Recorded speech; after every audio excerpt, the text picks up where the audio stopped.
Live from our studios in Tucson, Arizona. For the millions of fans listening around the world. From Long Realty with John Smith and Matt Bollinger. Let's get ready to talk real estate. Good afternoon. Welcome to Real Estate Rumble's emergency podcast. When I say it's an emergency, we need to get out the news, the positive news for once. I'm here with Matt Bollinger and Ryan Fitzgerald. Ryan is with Prosperity Mortgage. Matt's our numbers guy, so we're just going to let him take it over and have the conversation. What the heck happened today? 50-point cut by the Fed. 50 points? 50 basis points. Okay, thank you. 0.5%. 0.5%. 0.5%, 50 basis point cut by the Fed. How's that going to help me?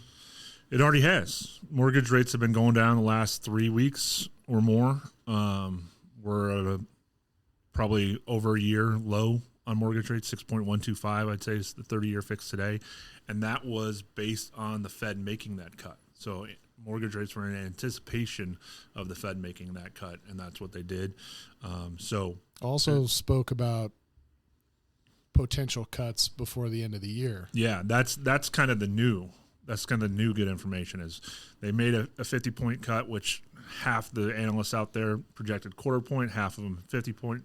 So it's the larger cut, but the bigger indication is that they're going to continue to cut. So there's 2 more meetings, probably another at least half a point cut between those 2 meetings through the rest of the year. So we could see on the mortgage side, we could see rates even still go down a little bit more. And they think that the kind of lag effect of their rate, keeping rates higher, will continue to bring inflation down. What they were talking about was like 1.8% or something like that is what their anticipation is. Yeah. It'll start to climb up against from there, but they think they are going to achieve their goal. Their 2% goal. Yeah, that's what I was going to say. Interrupting, but You're good. I know I said this was your show, but I'm just dying to talk.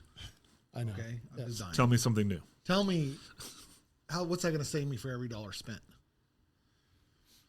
Does that make sense? Does that question make sense? I know that where rates have gone from where they started a year ago to now, that the average buyer will have about a $50,000 increase in their buying power.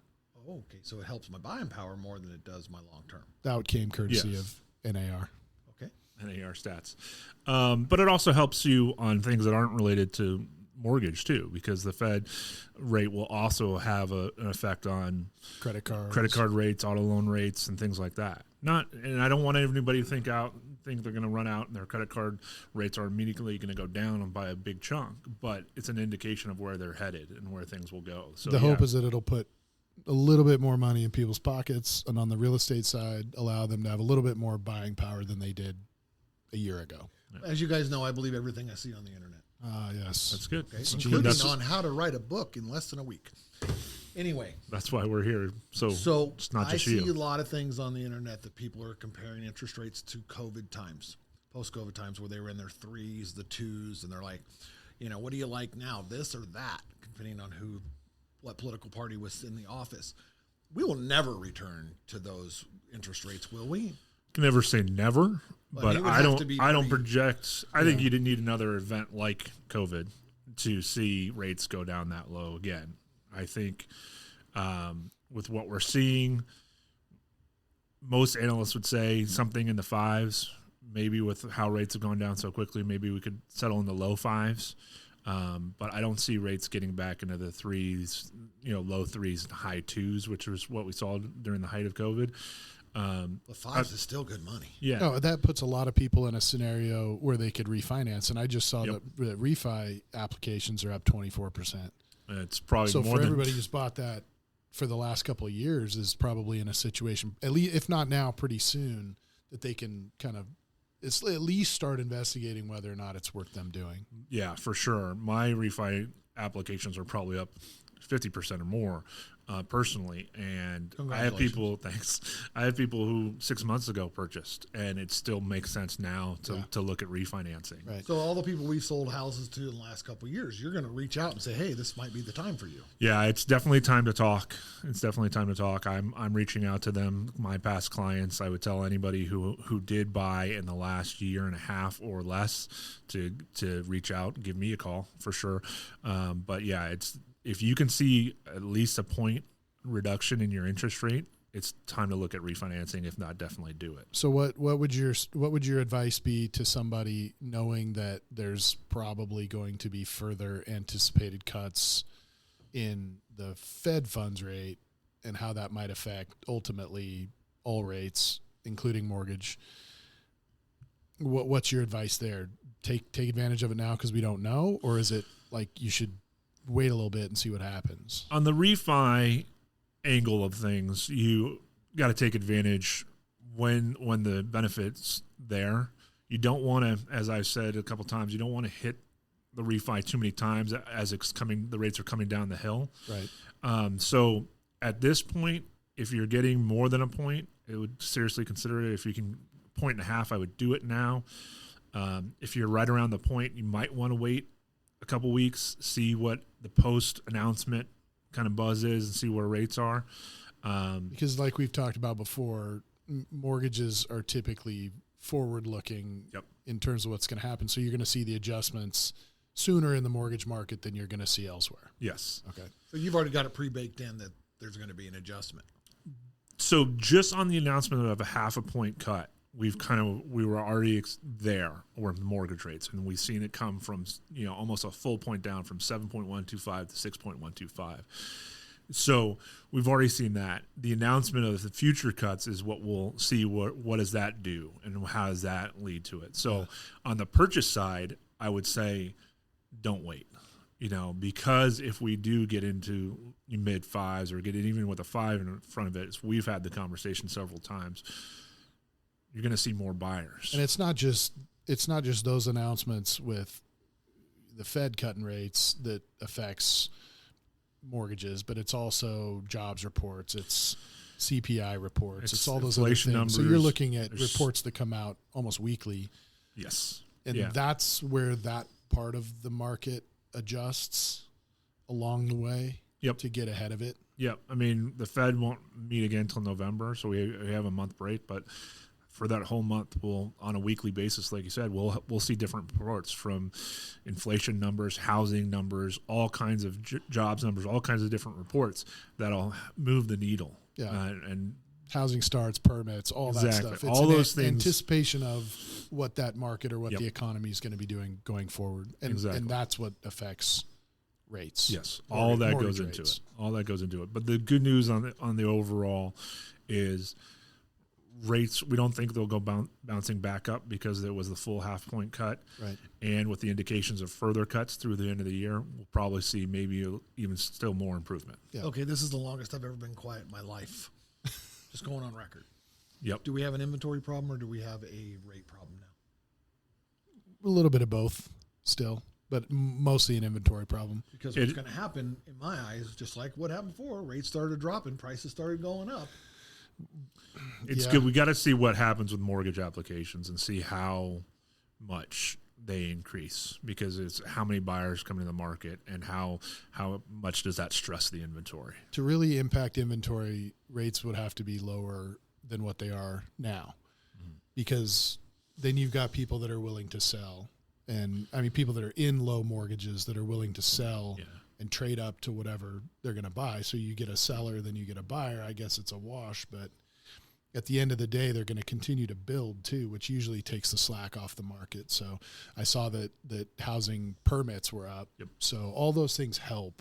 Well, if I have a mortgage in the 3s, why would I trade it out for the one in the 5s? Well, because I need a house? That's what we're trying to find. Life's needs. Yeah, we're trying to find that mark where the interest rate doesn't prevent the life change move that typically happens. Typically, a buyer buys a home, they're in it 5 years, getting close to 7-year mark. They're starting to think, okay, my life's changed. My kids have grown. I'm getting a little older. Whatever the life change event is, I'm ready. Maybe I got a promotion. I'm ready to make that change. Well, the low rates, as Matt was just talking about, if you have 3.5% interest rate and you're looking at a 7.5% interest rate, you don't care what the life change event is, you make the house work. And there's always going to be the people that are just going to make that decision anyway, because a third of the houses have no mortgage anyway. So their mortgage rate is 0. Yeah. They're not making any decisions based off of mortgage rates. Yeah, but Usually the time those people have cash on hand and they are Right. some savvy buyers. They are.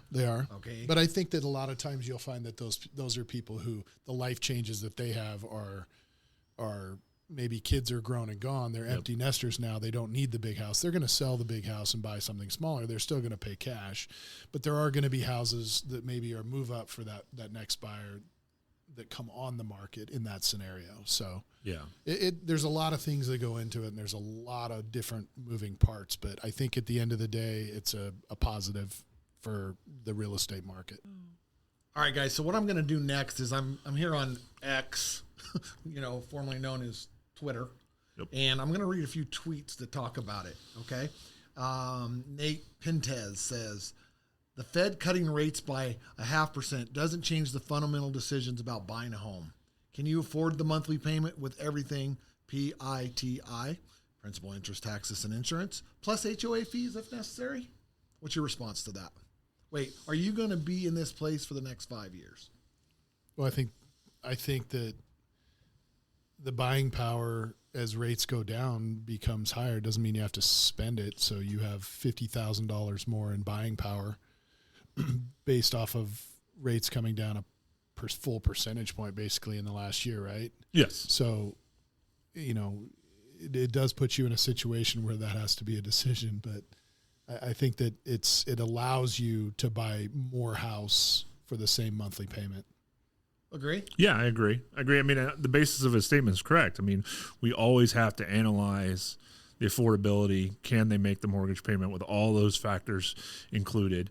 But as Matt was saying, there's a difference between what you qualify for and what you budget-wise, a personal budget. But lower interest rates do give you more buying power. That's for sure. Well, next one is from Ramp Capital. Now, I want you to imagine a college dorm room with garbage covered all over their coffee table, because this is their image. And this one dude, I'm pretty sure, has Cheerios stuck to his face. Okay? There you If you know anything about our previous episodes, you'd understand what I'm trying to say there. Bro, the Fed is cooked.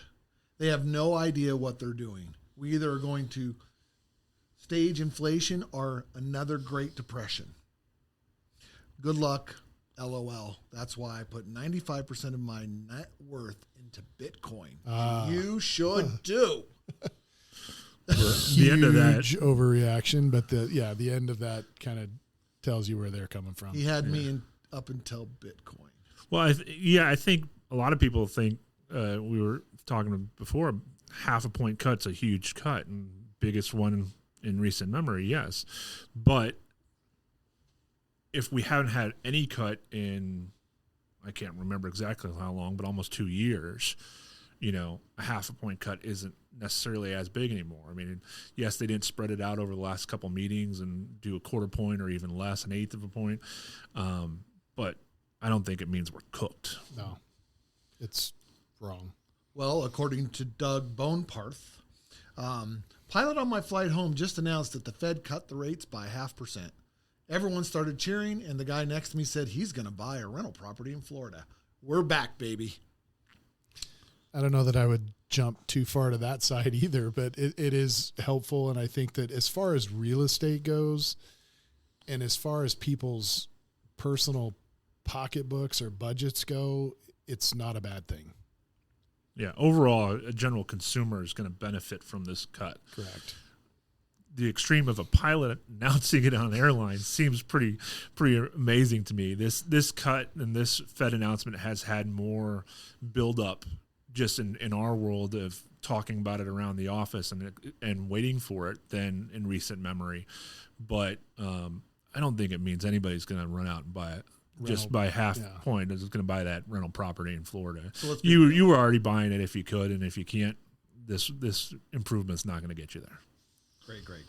All right. Seven Henrich says September 18th, 2024, 50% rate cut. September 18th, 2007, 50% rate cut. 50%. Point. 50 basis point. Base point. Yeah. Those are, I think, so it was talking about COVID time, and then it was talking Pretty about, much, and then it was talking about the same day. Housing market. The housing market and I was working in it in 2007, 8, 9. We had an overabundance of vacant properties. We didn't have a limited supply, so that kind of pushed that. But the lending standards have changed so much that you're not having somebody going out and getting 10 mortgages. It just isn't going to happen. So it's a different thing that we're talking about right now. You got to look at foreclosure statistics. If you want to analyze the Fed cut through those two time periods, analyze the foreclosure statistics through those two time periods, and they would be nowhere near each other. No. Foreclosures were rampant back in 2007. We're still near historic lows on foreclosures right now. So that those two don't match up. Yes, the Fed cut was the only one that matched you could get up. If you could fog a mirror, you could get a mortgage back then. Not the same thing anymore. There's a lot of stuff in place that would make sure that buyers are much more qualified now to get a mortgage. Yeah, our interest rates going down doesn't change our qualification standards. To the first tweet that you read, we're still checking principal and interest, homeowners insurance, HOA, can they qualify for that with their current debts? So none of that's changing. All right, that's it for our tweet section, so I appreciate you guys doing that. So next question I have, it's one of my own. I have heard rumors of brokerages pulling together armies together for short sales that are anticipating hitting the market. I actually got an email from a group that was trying to get agents together for their anticipation of these massive, rushes of foreclosures and short sales. And there are so many people sitting on so much equity that it would take a huge problem in the economy for people to get to a point where they were short selling their house. The majority of people. Yeah, there's just no indications in the statistics that show that a rush on foreclosures and short sales is coming. Yeah, there's always some. There always has been. What was your split, man? I didn't ask. I didn't respond. I want to thank Ryan Fitzgerald for coming in on an emergency basis due to this great announcement. It seems like everybody's absolutely excited about it. The cool thing about Ryan is Prosperity Mortgage kind of already had it built in and was presenting these rates a little early for themselves. So, Ryan, again, we're going to make sure we put your information on the backside of our podcast to make sure that they know how to reach out to you if they have any questions. If you have any other financial questions, Matt and Ryan can work with you together and we'll get you there. Appreciate it. Thanks for having me, guys. Thanks, Ryan. Thank you for listening to today's episode of Real Estate Rumble. It's proudly produced and edited by Unestablished Media. If you're looking to start your own podcast or in need of social media services, design work, or even website creation, check out our website at unestablishedmedia.com. Thanks.